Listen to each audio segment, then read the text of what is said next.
That's your brain. This is your brain on drugs. It's, Huevos, Rancheros. I can tell. Yeah.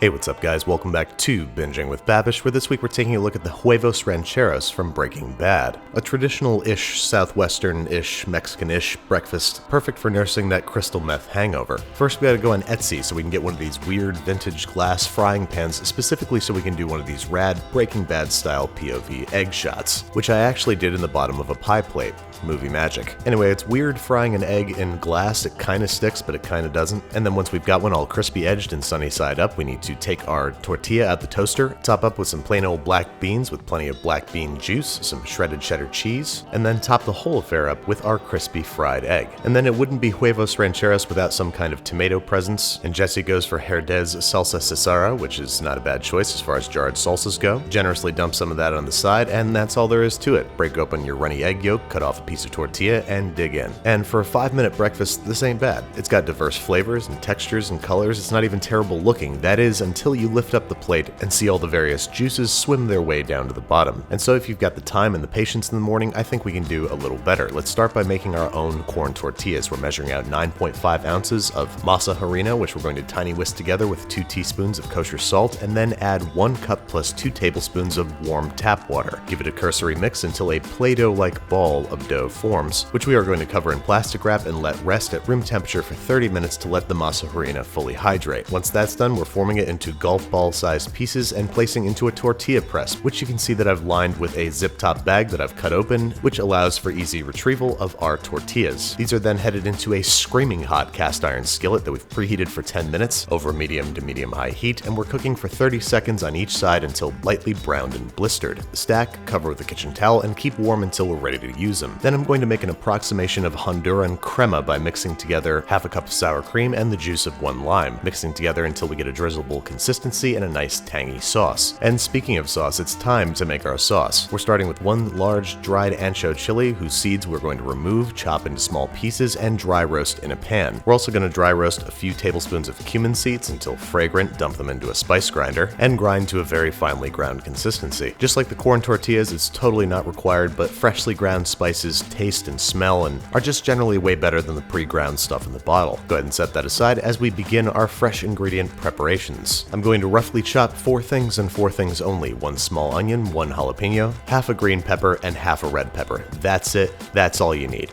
Oh, and of course, 1 clove of garlic, and probably a bunch of other stuff. But let's head over to the stovetop where we are preheating a tablespoon or 2 of vegetable oil in a large saute pan, adding our vegetables and sauteing over medium-high heat until we get some nice color on them, adding our garlic and sauteing for another minute until fragrant, taking care not to burn the garlic as we are dealing with some pretty high heat here, and then I'm going to add 1 chipotle chili and a couple tablespoons of the sauce from a can of chipotle chilies and adobo sauce. Then I'm going to add a tablespoon of our freshly ground cumin, toast all that together before adding a 14-ounce can of fire-roasted crushed tomatoes. You might notice I have a saucepan going over here on the other burner, and that contains half a cup of water with our dried ancho chilies from earlier, which I've been simmering to get them nice and soft. Cook for an additional 10 minutes to really let those flavors get to know each other, taste for seasoning, add kosher salt and freshly ground pepper, and then dump the whole thing into the jar of a blender where we're going to blend it on high speed for about 30 seconds until it is chunky smooth. Set this aside and keep warm while we prepare our final elements. For the beans, we're taking a page out of Gordon Ramsay's book and sauteing the drained beans in a tablespoon or 2 of olive oil over medium-high heat just to up their flavor and texture a little bit before seasoning with kosher salt, freshly ground pepper, the zest of 1 lime, and the juice of half of said lime to make lima beans.